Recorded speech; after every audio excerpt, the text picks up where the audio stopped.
Welcome to Our Girl Relationships. On this channel, we talk about problems people face in their day to day lives. Let's start with a video. My relationship with my mom has never been smooth. She had a bitter and savage mom who never cared for anyone. Her relationship with my dad had always been rocky as well. She was someone who would never listen to anyone and would do whatever suited her. This made her relationships complicated, but she never tried to be calmer. Her relationship with her brothers was also rough. They had deprived her of her dad's will, and she could not do anything other than just cut them off. My dad, on the contrary, was a very calm and decent man, but that does not mean that he could be exploited. He was very intelligent and witty as well. My mom never failed to create issues and initiate fights that were often baseless and did not have any sense. My dad was a very considerate person and loved spending time with us, but because my mom was rude all the time, he started avoiding us and preferred staying at his friend's place. This ignited even more fights between them as my mom had started imagining him being involved in an extramarital affair. Things were getting worse with every passing day, and then they both decided to opt for divorce. To be honest, I was glad, because at least then there would be some peaceful days, but I was wrong. My parents got divorced, and my mom won my custody just because my dad would have to pay for my expenses. My dad refused and told her that if she was so much interested in keeping me, she had to look after my expenses too. My mom sued my dad, and he had to pay for my expenses, but my dad was not ready to give up. He would pay my school fees directly to the school, would buy me everything I would need, but would never hand over cash to my mom. This made my mom penniless, while I was getting all the privileges. My mom had to work in a salon to meet her expenses, as my dad would contribute only for the expenses that had to do with me. My mom suffered financially, but it was due to her sick-mindedness. My high school ended, and I told my dad that I wanted to move out all by myself. He was glad to know, since now he would not have to deal with my mom anymore. He promised that he would support me and would care for me until I would be able to afford my lifestyle. He rented an apartment for me, got me admitted to a good university, and promised to send me a certain amount every month. I started university and also started working as a freelancer side by side, which kept me busy and I would earn well. My mom hates me for this and told me that we were the worst family she had, as we only cared for ourselves. We all knew it was because of herself, as she was unable to maintain a healthy relationship with anyone. Only a few months passed, and Mom called to ask me if I could help her and then lend her some money as her bills were due. I told her that I did not earn that well and would never send her the money my dad had given me because it would be like cheating on my dad. She told me that no one would know about it and she would return before my dad ever found out. I told her that I could not help her and she should stop exploiting me to get money. I hung up the phone. I didn't respond to any of her calls after that, and she poured hundreds of messages into my inbox begging me for help. I knew she was just being dramatic and wanted money only. The very next day, the Queen came straight to my university to see me. I told her that we could not talk there and told her to get out of there. I am sick of this woman who cannot even imagine thinking about anyone else. I told her that I never wanted to see her again and that if she tried to contact me, I would have to inform the police. AITA? After I had threatened my mom, there were no calls or texts from her for a week. I thought that at last she had left me alone, but as usual, I was wrong and she was unstoppable. A week later, my mom's best friend called me and told me that she wanted to see me. I told her that I knew her motive and would never allow her to play games with me. Her best friend told me that the matter was much more serious than I imagined, and I had to help my mom. I told her that I would talk to my mom, but she insisted on seeing me. I told her that she could come to my apartment in the evening, and I sent her the address. My mom's best friend arrived. I served her tea. She started by narrating my mom's sad story and how she had been left alone by every relationship she ever had. She told me that my mom's brothers had cheated on her and gulped her property as well. She also narrated how my dad never tried to understand her and only made her life more miserable. She told me that my mom's life had turned into hell since I moved out, as my dad had stopped paying the bills and contributing to the rent of the apartment we were staying in. She showed me the unpaid bills and told me that I was the only one who could help. I knew she would try to emotionally manipulate me, but to be honest, I had a soft corner for my mom. I told her to leave the bills with me as I would pay them, and that was the only thing I could do. My mom never stopped calling me and begging for financial help, and it was not because she was helpless, but because she hated to work and wanted someone else to bear her expenses. I was tired of helping her in one way or another. She would ask me to pay the bills or would send me a list of things to be bought. I was tired of this drama. One day, she called me and told me that she knew it was hectic for me to pay bills and do groceries for her, so I could simply send her some cash. I told her that it was impossible, but she was too stubborn to listen. I knew it was time to involve my dad. I shared the whole story with my dad and apologized for not informing him on time. He was very furious to know and asked me to call my mom and give her a warning. I called her and told her that as my dad knew everything, he would ruin her if she ever tried to use me. She told me that I was the worst kid anyone could have and also that she had better strangled me to death just when I was born. She did not even care that she could be in a fix for this. My dad told me that he was going to file a report against her for harassing me for money and also for threatening to kill me. We were able to get a restraining order against her. I graduated, got my degree, and was applying for jobs. My mom had never tried to contact me after that, and my life was so peaceful without her creating scenes now and then. I soon landed a job, but had to move to another city, and I was the happiest on earth. My dad was also very happy, and I shifted soon afterward. Almost a decade had passed. I got married to my long-term boyfriend, who was also my colleague and was blessed with a cute baby boy. Life was just going perfect and everything was in its place. To be honest, I never missed my mom, and it seemed like I only had a single parent, and that was my dad. After all these years, Mom's call was the least I expected. My mom called me one fine day and congratulated me. I thanked her and thought that she was congratulating me on my son, but she told me that I had a sibling as she had just given birth to a baby girl. I was shocked to my bones.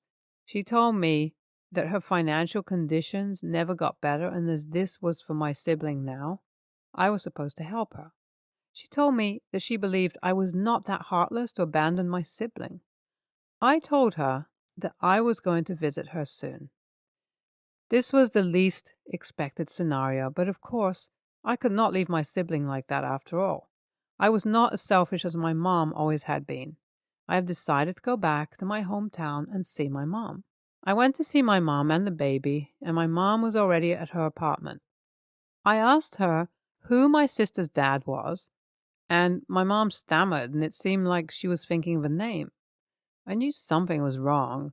I asked her where her boyfriend was, to which her best friend told me that he had dumped my mom just when he came to know about her pregnancy. Nothing seemed right, and I knew my mom was up to something, as she could go to any limit for money. I told her that I wanted them to take a DNA test. My mom lost her mind and told me that I was the worst of humankind, and just to back off from my responsibility, I was shaming them. I told her that it was not my responsibility but hers, and if she's not willing to go for a test, I was going back home. My mom agreed, and I took her to take the test. The reports showed that it was not my mom's baby, and she had once again plotted for the sake of money. I was boiling with anger. I came to know that it was one of her friend's babies, and she used her to emotionally pressurize me, as there was no other way I could help her financially. I told her that she was the filthiest human being who would spare no one for her own sake. I told her that that was the last time we were going to see each other, and I left. NTA. OP tried her best to get rid of that a-hole sort of mother, but she would never leave OP alone. I appreciate that OP tried to help her and made sure she was there when she paid bills and did groceries, but was being used only.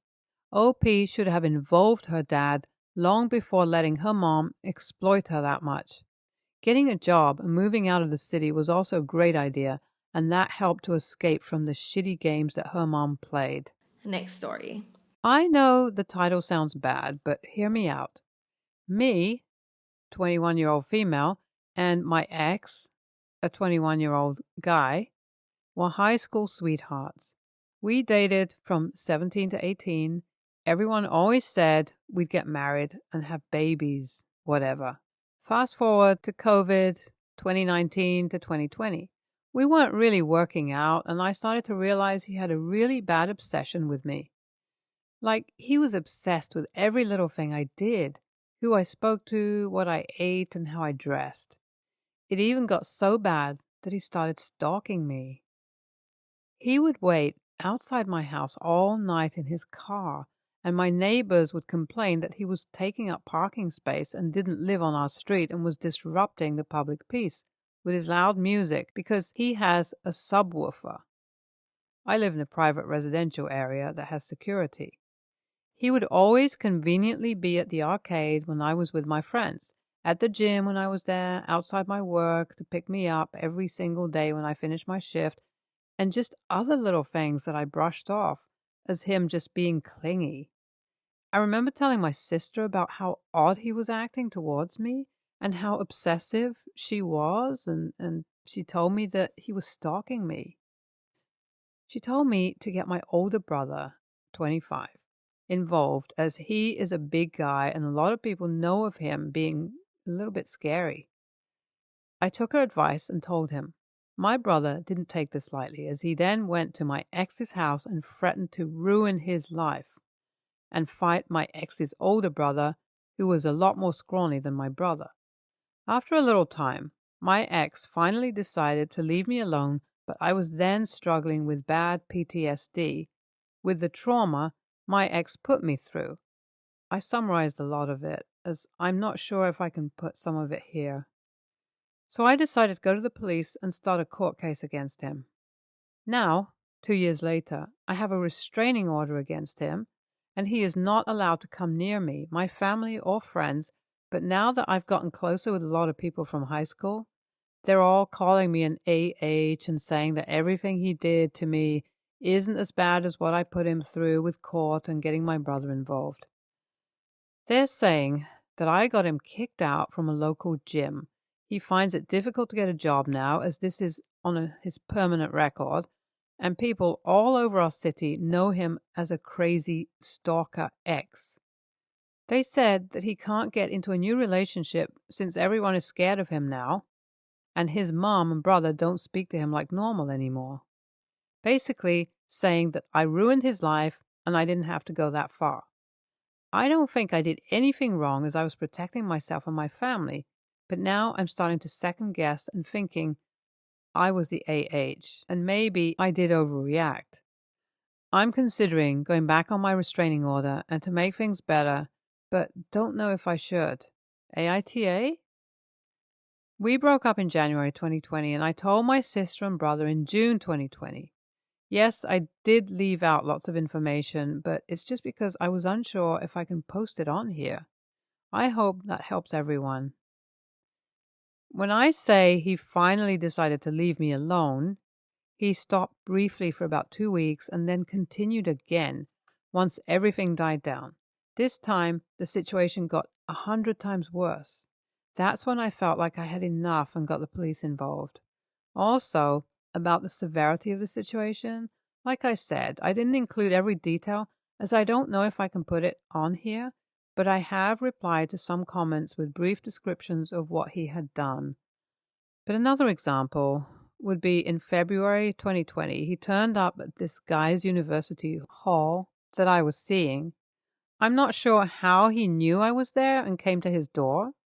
He was on the very top floor, right at the back, and started banging on it, telling me he's going to unalive me. I came out and he dragged me down the hall. I had carpet burns across my legs and left a trail of blood down the stairs. This was all caught on CCTV that was used in the court. No, do not give in to peer pressure on this.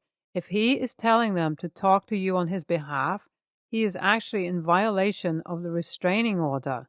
That activity is not normal behavior and is stalking. So much so that the police and courts agreed with you.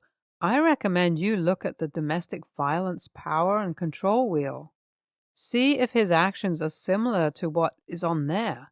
You are obviously NTA. Next story. I had a pretty big breakup a few years ago. We were together for 7 years until she broke up with me in order to sleep with Fat Jesus from the store she worked at. She refused to collect any of her stuff from me. We're talking clothes, books, manga, anime merchandise still in the box, DVDs, etc. And most importantly, her old laptop. Upon her refusing to collect any of her stuff, I emailed her. Partly there would be some record of this, partly because she'd blocked me on the most other platforms because me being upset was apparently emotional blackmail, saying that she had X date to come and collect her stuff. Otherwise, I would bin, recycle, sell it all. I gave her 60 days to come and collect it. She replied telling me to just piss off and stop trying to find excuses to see her, and that she did not want any of the stuff, and that I should do what I wanted with it. I specifically inquired about the laptop, and she said that she didn't care because she had her main computer and all her files were backed up on a USB. I tried explaining before that it isn't backing up if they're the only copies, but she never listened. I contacted her twice from this point, telling her that she had X number of days to collect it. So if she's going to change her mind, then she needs to let me know. As for the laptop, I contacted her after the given date, telling her that I was about to nuke the drives from the laptop and have them recycled. No response. So I did the responsible thing, given that it wasn't my data, and ran DBAN on the drives to completely nuke them and then sent them to the drive shredding place. Stripped the laptop down to parts, took what was usable, and sold the rest on eBay.